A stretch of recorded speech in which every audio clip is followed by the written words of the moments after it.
Hello everyone and welcome to day 8 of the 30-day OP challenge. It's about OP notation, this video, but you don't have to know about OP to get something out of it, because I'll be talking specifically about system update dynamics, which is kind of a term I've kind of invented, but it's something I pay attention to a lot. So just for an introduction, OP stands for objective personality, which I've sort of jokingly described as pointing at people and saying, do you think it knows it's human? As you do to ants or any animal. Like, do you think it knows it's a cat? So in this part one, I'll just be stating the problem. So I will be looking into OP a little bit and then placing it into a broader context so you get an idea of what I'm on about. Right, and then in part two, I'll be applying it more specifically to OP and giving kind of my opinions about it as well. Ooh la la. So just stating the problem. So here's the first example. I'll give a couple other examples later on. So the standard way of writing an OP type is like this. So this is what I type myself as. You say MF, NETI, consume, play, blast, sleep, right? So that's the way we write it. Okay, and what's the information inside of that? If we unpack it, extract all the information, there are actually 9 individual coins. That's the core of what OP is. We've got these 9 coins: DEDI, OEOI, so these are these 9. This one's kind of funny because it depends on the first 2, but I couldn't strip it out any different way than that. And so what's actually inside this, what's the actual information, is these coins, is DI and OE and observer and intuitive. So that's what the information is. So while you're reading that, that's what you're actually trying to extract from it. The question is, how can we reconstruct this information coherently in a way that's useful and good, right? What do we want to use? Now, the obvious answer to you will depend on what you pay attention to and what you value. A lot of people will say the obvious answer is, well, this, that's not what my particular preference is, but that's just because of my wiring, right? So everyone has their own way of thinking. Here's another example. So three more examples. So numbers, how can we strip down numbers? So there are different ways of expressing them, different systems: Roman numerals, croix, V, bâton, V, sticks and X's. Arabic numbers, which is base 10 numbers, 1, 2, 3, 4, 5, 1, 0 for 10. Binary, 1, 0 for 2. So this is just different ways of counting things. That's what the main stripped down information point is. Okay, so that one's very obvious. Calendars.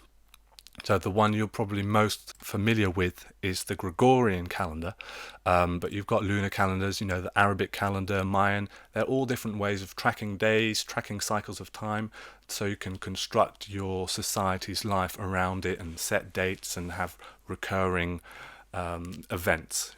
That's what a calendar is, guys, in case you didn't know. Right. Okay, here, completely different example. I thought it'd be interesting because this theory really is applicable to basically everything in what we use in society, right? So here's an example: is phone charger port. So if you look at your phone, how you stick a thing into your phone, there's different systems. So the micro USB, which is the most universal one, but then you'll have the lightning port for the old Apple devices, the pin chargers. I had that for Nokia, and the new modern USB-C is the most common standard one nowadays. And so what is the stripped down point is charging phones. Right, so how do we build things back up again from there? Okay, so the 2 main ways to do it is the OI archetype, which is build of what we know, keep what we know because it works, we know it works, and we can keep using that and use it, implement it in different ways, adapt it to make it work in other situations. Or number 2, OE archetype, right? Gather novelty archetype is start from scratch, break down all the walls, break down what everyone knows, and just find the most elegant solution or a more elegant solution, right? And just say, everyone, let's use this, and we'll get used to it, and you'll see it's better once we get to know it. So people have natural inclination towards either one or the other, and neither is right or wrong. Look at me double observing. Neither one is right or wrong. It just depends on the situation, and that's what the dynamic is, because they both have their flaws. If you never update, you'll stop improving, you'll stop being in line with modernity, and that causes stagnation. Or if you just keep updating as soon as you find the littlest way to do something better, then you've never built a foundation, and you can't grow and you can't build up anything. So that leads to stagnation as well.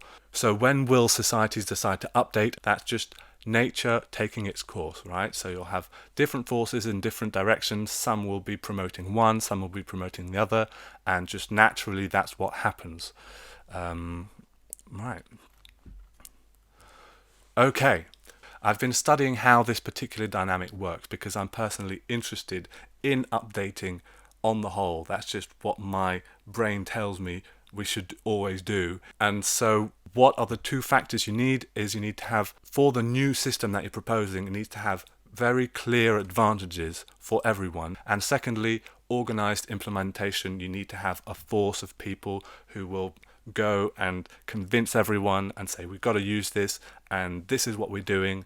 So these are the both of the things you need. Right, so here's a sensory example, and we'll be talking about one of my favorite subjects, not really, but something I talk about in this context is units, measuring units. Okay, so a long time ago, in the time where most people were farmers, everyone just had these local units. Okay, so using hands and fists and fingers and knuckles, and so depending on the region, they had different lengths and different meanings for different measures. But there are definitely clear advantages to normalizing that and finding a unified decimalized system. And so I'm talking about here the SI system, or MKSA system, which was implemented under Napoleon. So you definitely had an organized implementation, and they did it in France in the 1790s. Right, so they just said, okay, everyone in France, we're going to do this, because before, obviously, they used these feet and things, but now you never hear about that. And so then different countries decided to hop on board and use those too, because it has clear advantages. And some countries actually still mainly use what's called imperial measurements, like the United States. And I think there is something charming to that as well, because it links you to the past. You have a link to your ancestors, and you think, okay, my great-great-grandpa was also using cups. So here's the counterexample. Napoleon, he also tried to implement a new calendar called le calendrier républicain. And this calendar was in place and used for 14 years, right, at the end of the 18th century. But the advantages were not clear enough. There were all these struggles, so that's why after a while they decided to just stop doing that and go back to the Gregorian calendar. Okay, so how does this apply to OP? Well, that's for tomorrow's video, guys. Part 2. Stay tuned. I hope you found this interesting. As an aside, I'm not telling you about this just to talk about OP notation. This is actually something I'm addicted to applying in my life in all different shapes and sizes and forms, from keyboards to music to language, everything. I'm really obsessed with it. So you'll probably be seeing some videos about that in the future. But anyway, that's my video for today. Have a nice day, and take care. Bye.